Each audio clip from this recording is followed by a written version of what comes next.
આવી છું ભુજ તાલુકાનું હાજાપર ગામ છે અને આ છે અજરક પ્રિન્ટ તરીકે ઓળખાતી હોય છે જો આ એના ઢાબો છે આ અલગ અલગ ડિઝાઇનો માટેનો મડાલ અને મશરૂમ બે અલગ આવે એમાં મડાલ થોડુંક જાડેરું આવે. નમસ્કાર મિત્રો, કેમ છો?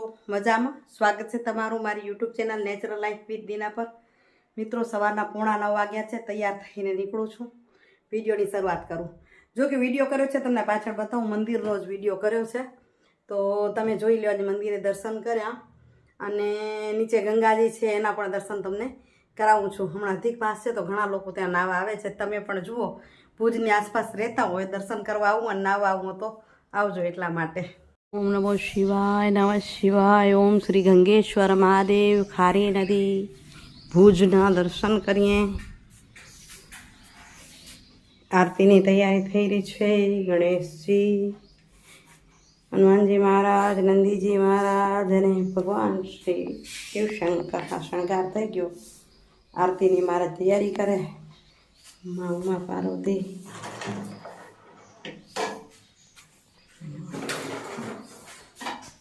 હરિઓમ મહારાજ.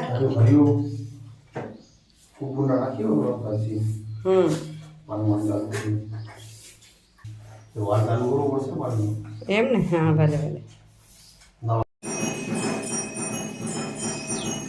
હર હર બોલે શંકર જય.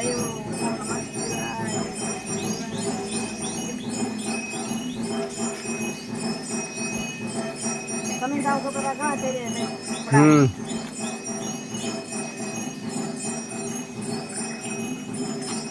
અહીંયા ગંગાજી છે નીચે.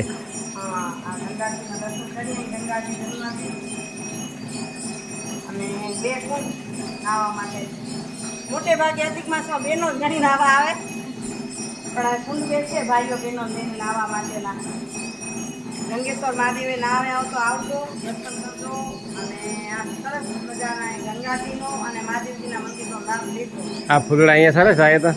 હા, સરસ. એટલે ઉતારા કોઈ આવે ને. હા, કાલે એવું જ રાત નતો ખાઈ પૂજન પણ થઈ શકે.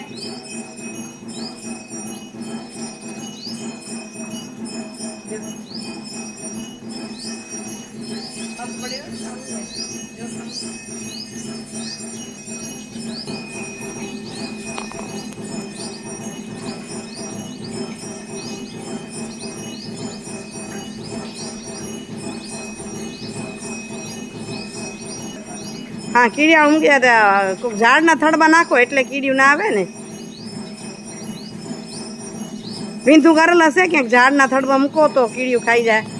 ઘણા શું નાળિયેર બધા બોટલમાં કીડિયાળું ભરે અને કીડિયું ખાઈ જાય એટલા માટે. વેરી નાખો રા. આ દેરીની પાછળ મૂકો, દેરીની પાછળ ને ત્યાં હશે કોરામાં કીડિયું. આ બાજુ ક્યાંક.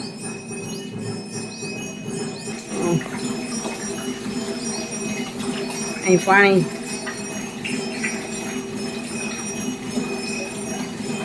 થોડુંક પાણી છે ને, શું છે, કાયા જેવું છે. એટલે આમ તો જમીનમાં છે પણ જમીનમાંથી માટી આવી જાય છે. ઘણું બધું પાણી નથી આવતું પણ અહીં તમે જોશો તો આ મંદિરની પાછળની સાઈડમાં ભાગ છે ને ત્યાં પાણી ભરાઈ ગયું છે. ડુંગરમાંથી જ આવે છે અને એ પાણીને અહીંયા નાખ્યું છે.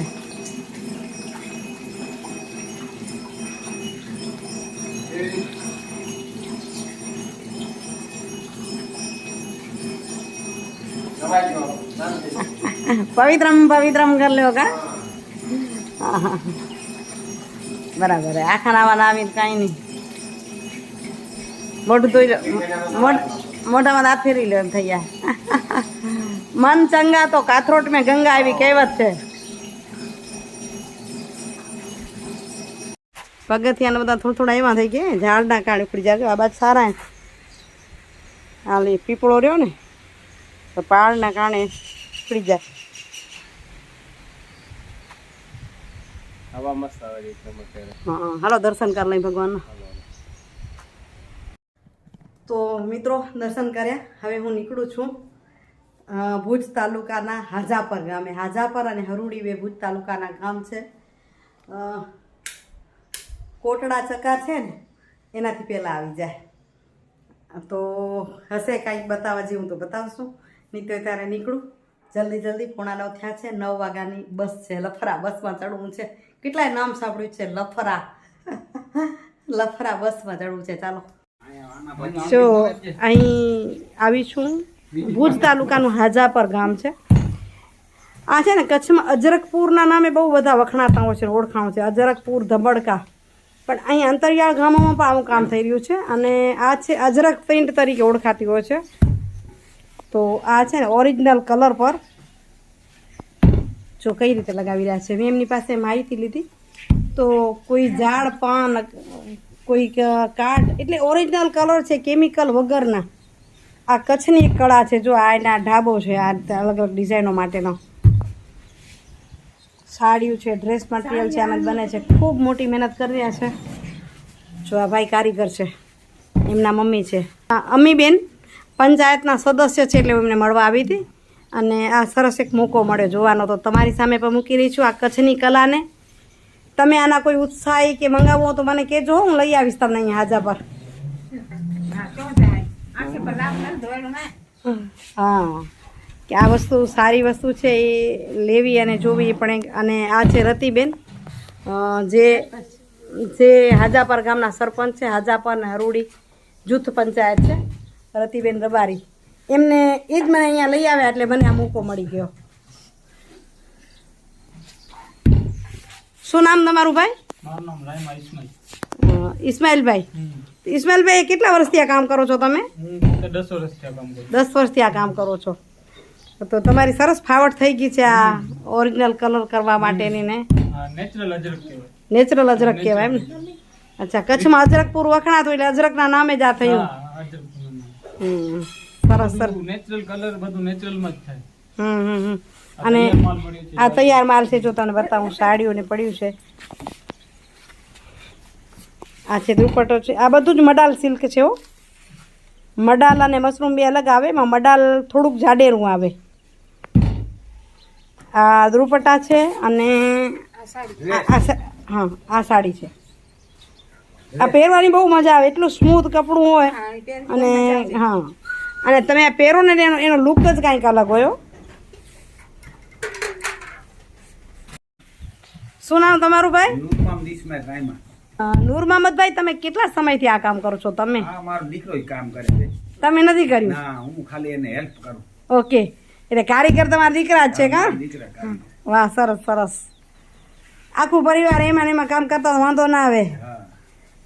અને આ કપડું શું કોટનનું લઈ આવો એના પર આ રંગવા માટે રાખે ને?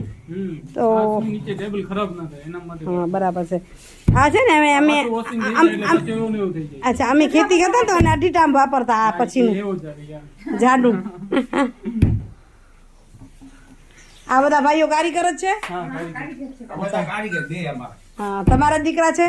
ના, અમારો બે છોકરીનો છોકરો છે, અચ્છા. ભાઈનો દીકરો છે. અચ્છા, એટલે પરિવારજનો જ છો. હા, સરસ સરસ. તો મિત્રો, વાગ્યા છે 5:45. થાકી રહ્યા છીએ, ગરમી એટલી. ઓહો હો, ગજબ. આજ તો હાલી હાલી થાકી ગઈ. તમને હું હાજા પરનું બતાવ્યું, જોયું? અજરક પ્રિન્ટને જે કરતા હતા, ખરેખર મજા આવે એવી. મેં પહેલાંય જોઈ હતી, પણ મેં કીધું ચાલો અમને વિડીયો કરી દઉં. આવીને થોડીક વાર બેઠી, પાણી પીધું. અને હવે આ ઘણા દિવસ પહેલાં બાજરી લઈ આવી છું, જેને થોડીક સાફ કરી લઉં. વેચાતી જ લઈ આવ્યા છીએ, એટલે થોડીક ખાવા માટે કાઢીશ, થોડીક કીડીઓ માટે કાઢીશ, અને થોડીક ચકલાઓ માટે. ચકલાઓ માટે વધુ. જો ને, આ 30 કિલાની ગુણી આવી છે. 30 કિલાનો બાચકો આવ્યો છે, તો 5 કિલા ખાવા માટે કાઢી લઈને 5 કિલા કીડીઓ માટે કાઢી લઈ. 20 કિલા ચકલાઓને અપાઈ જાય. ચકલાઓ છે ને ચોખા અને બાજરી વધુ ખાય, અને કીડીઓને પણ બાજરી પ્રિય હોય. તો સાફ કરી લઉં. સાફ કરવા વગર દળાવતા નથી. ભલે ચકલીઓને આપવું હશે, કદાચ સાફ વગર ચાલશે. તો તૈયારી કરતી હતી જલ્દી જલ્દી. એ ભગવાનિયા, ભગવાનને પણ ભગવાનીઓ કહીને સંબોધીએ કે માંડ ક્યાંક મેળા આવે. માંડ ભગવાન ક્યાંક ભલું કરે. લીધા ગમેલા ચારણા, હવે મંડી જઈ ચાળવા. તો મિત્રો, બાજરો સાફ કરીને ઉકળી ત્યાંથી રાત્રે 10 વાગી ગયા. 10 વાગ્યામાંથી પણ કરીને જ મૂક્યું. પછી જમ્યા અને પછી મોડું થઈ ગયું, વિડીયો પૂરો ન કર્યો. ચાલો આજે લઈ લો સુવિચાર અને વિડીયાને પૂર્ણાવતિ તરફ લઈ જઈ. સુવિચાર વગર આપણો વિડીયો પૂરો ન થાય. તો આજના સુવિચારની વાત કરવું એવી છે, માનવ જીવન પર છે કે માનવ જીવનમાં કડવું સત્ય અને મીઠું જૂઠ,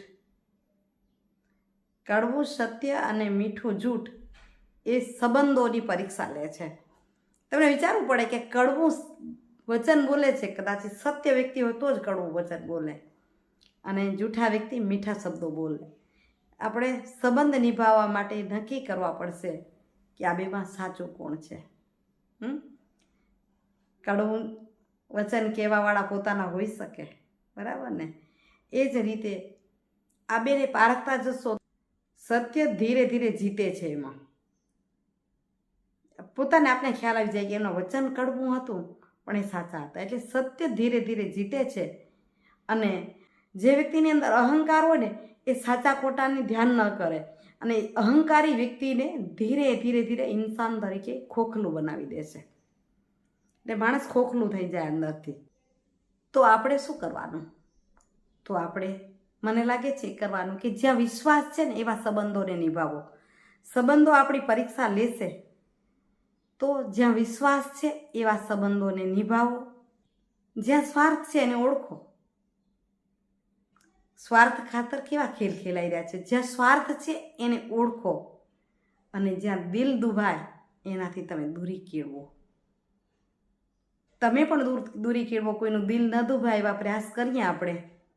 અને આપણું ક્યાં દિલ દુભાય એવું છે ત્યાંથી આરામથી નીકળી જઈએ, પીડામાં ન પડીએ. માનવ જીવનના કેટલા વર્ષો બાકી હશે, કોની પાસે, કોને ખબર છે? સાચી ને? તો આપણે જ્યાં દિલ દુભાય ત્યાં આપણે દૂરી કેળવીએ. બસ જે રીતે મને એવું લાગી રહ્યું છે કે જે રીતે મને એમ લાગે છે કે મને કીડી મકોડી કૂતરા કે પંખી એમ નથી કહેતા તમે આમ કર્યું તમે ઓમ કર્યું એટલે હું એમાં મશગુલ છું. તો તમને એમ લાગે કે અહીં દિલ નહીં દુભાય એવા વ્યક્તિઓ છે, એવા જીવો છે, એમની સાથે જોડાણ કરીએ. મિત્રો, આજનો વિડીયો પૂર્ણ કરવો એ પહેલાં પૂછી લઉં કે આજનો વિડીયો કેવો લાગ્યો. સારો લાગ્યો હોય તો લાઈક શેર કરજો. તમારા જીવનમાં આવી નવીનતાઓ કાંઈ ભરેલી છે તો કમેન્ટમાં જરૂરથી કહેજો, જેથી હું શીખી શકીશ, અન્ય લોકો સાથે શેર કરી શકીશ અને હું આનંદ, નિજાનંદ માણી શકું. બરાબર? આ વાત સાથે વિડીયોને પૂર્ણ કરું છું. આવજો મિત્રો. જય શ્રી કૃષ્ણ, જય જય ગરવી ગુજરાત, જય ભારત અને જય હિન્દ. Bye bye. હરિઓમ.